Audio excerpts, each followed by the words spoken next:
At ang balita na nakuha ko sa aking mga kaibigan ng 17th Congress ay magkakaroon daw ng coup dito sa darating na linggo at magkakaroon ng bagong speaker.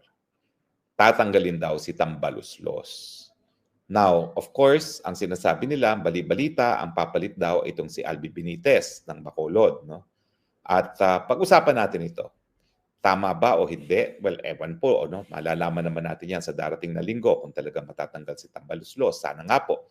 Dahil alam nyo naman, ako mismo, no? Ang talagang nag-iit sa akin ay ang si Tambaluslos, ang Huwad Committee, si Lisa Araneta Marcos, no? Na alam ko naman na merong basbas din ni Bongbong Marcos Jr., no? Pero ang talagang tumiris sa akin ay walang kaduda-duda kundi ito si Tambaluslos, no? Now, unang-una, may interes ba ang Marcos Jr. na tanggalin ang kanyang pinsan? May interes ba ang kanyang may bahay na Lisa Araneta Marcos na tanggalin si Tambaluslos? Tingin ko ang kasagutan ay oo. Bakit? Kung mapapansin nyo, naghuhugas kamay itong si Marcos Jr. dito sa kababalaghang mga nangyayari sa mga flood control projects. At nung kailan lang, parang kahapon lamang, ang Executive Secretary, si dating Chief Justice Bersamin, nag-issue pa ng statement. Hoy, mga miyembro ng Kongreso, huwag niyong ibabaling ang sisi sa amin sa ekutibo dyan sa mga kababalaghan ng flood control project. Ibig sabihin, nasasaktan talaga si Marcos Jr. dito sa mga flood control controversy dahil ang katotohanan, siya naman talaga ang dapat sisihin. Bakit? Unang-una, siya nagbigay ng suporta sa liderato ng Kamara de Representante.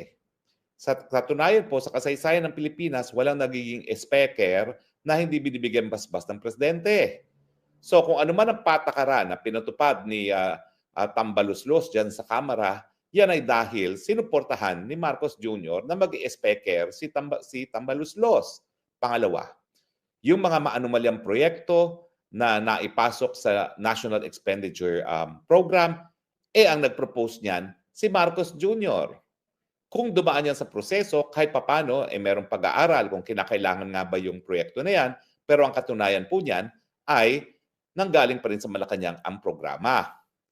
Pero kung ang mga maanumalyang proyekto naman ay insertion na binago ng mga mambabatas, yan naman po'y mangyayari lamang kung merong basbas na speaker at merong basbas ng Committee on Appropriations Chair na si Zaldico na ngayon po ay di umano'y nagpapagabot sa Amerika. Pero sabi ni Congressman Garbin, hindi raw nagtatago. Ayaw lang magpakita. Kayo naman, iba yung ayaw magpakita sa nagtatago.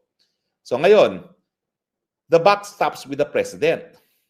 Pero ano ngayon ang asta ni Presidente Marcos Jr.? Abay, may paiyak-iyak pa na bakit daw ganyan ang ginagawa sa taong bayan, nilunustay ang pera ng taong bayan. Wika nga ni Maharlika, Julul, sinong lulukuin mo? Julul, ikaw, alam na alam mo na kung yung mga maanumalyang proyekto gaya dyan sa Wawa Builder sa Bulacan na insertion, kung ikaw talaga ay seryoso na labanan ng korupsyon, dapat ibinito mo yung line item para dyan sa Wawaw Construction na yan sa Bulacan na kinagagalit mo pa. Pangalawa, 3 budget na ang napasa ng Tambaluslos. Alam mo ng patakaran dyan na 60% nawawala sa korupsyon. Bakit ko sinasabi yan? Naging congressman at senatong ka rin eh. Alam mo naman ang patakaran dyan, wag na tayo makipagplastikan, wag na tayo magpaligoy-ligoy. Ikaw ay district congressman. So alam mo na ang kubra mo nanggagaling sa district engineer. Siguro ang hindi mo alam, napakataas na ngayon ng nawawala sa taripa, nasasya ka. Pero I am sure, naririnig mo naman yan. Bakit? Kasi meron ka rin ibang mga kamag-anak na nakaupo dyan kasama na sarili mong anak. Alam nyo ba, yung si Sandro, yung yan ay nag-i-intern pa lang, hindi pa siya kongresista, doon sa opisina ng kanyang tito, no? Alam mo sabi niya, at narinig ko yan mismo sa kanyang bibig, they are so corrupt in Congress. So alam ni Sandro Marcos ang mga kababalaghan at huwag mong sabihin na hindi mo alam na ang SOP ngayon sa Kongreso umaabot na ng 60% kasi nga ang mga congressman para man lang makakuha ng proyekto, kinakailangan magbigay sa mga tao sa Committee on Appropriations, sa opisina ng kung sino man, sa opisina ng speaker. O, di ba? So, julul. Huwag ibaling sa iba ang sisi. Ibaling mo pa rin sa'yo. Marcos Jr. ang sisi sa flood control. Pero maibalik tayo. Anong interes ni Marcos Jr. at ni Lisa Aranate Marcos na tanggalin si Tambaluslos? Walang interes nila, ayaw nila na silang masisi sa flood control.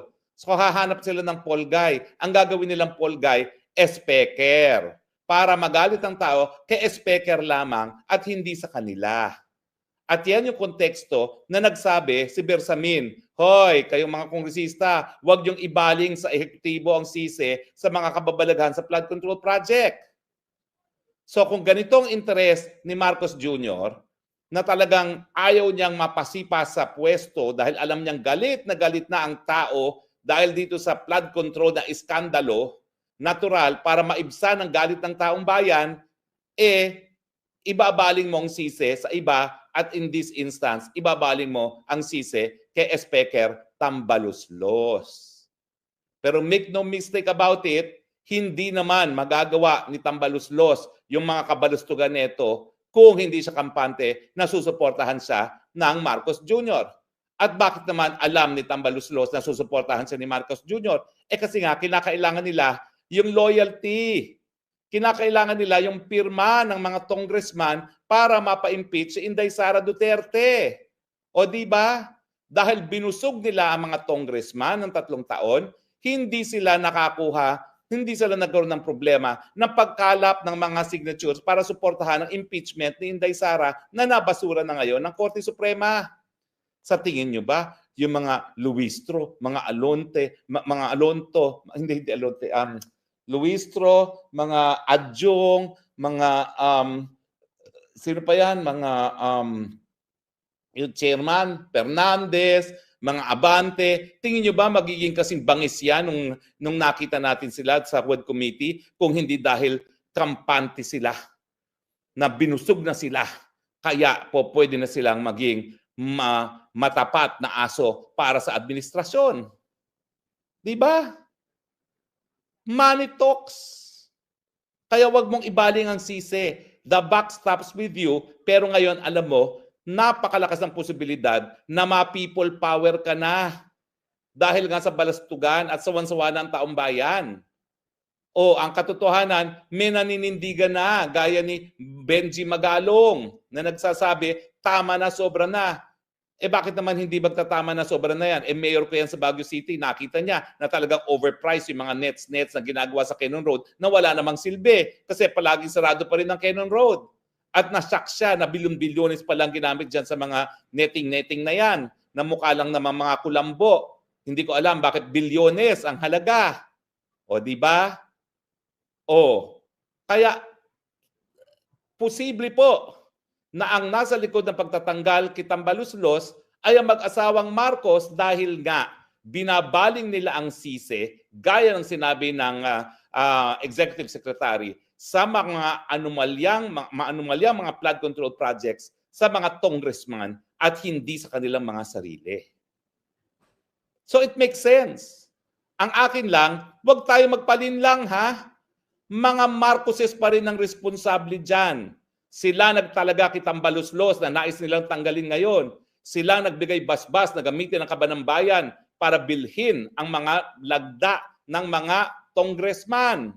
Hindi ba sinabi niya ni Toby Tionco na talagang karamihan naman ng pumirma ng impeachment ay pakapalit na mga pagpondo, pondo na proyekto, pondo na ayuda na linalapa nila dahil sila ay mga corrupt.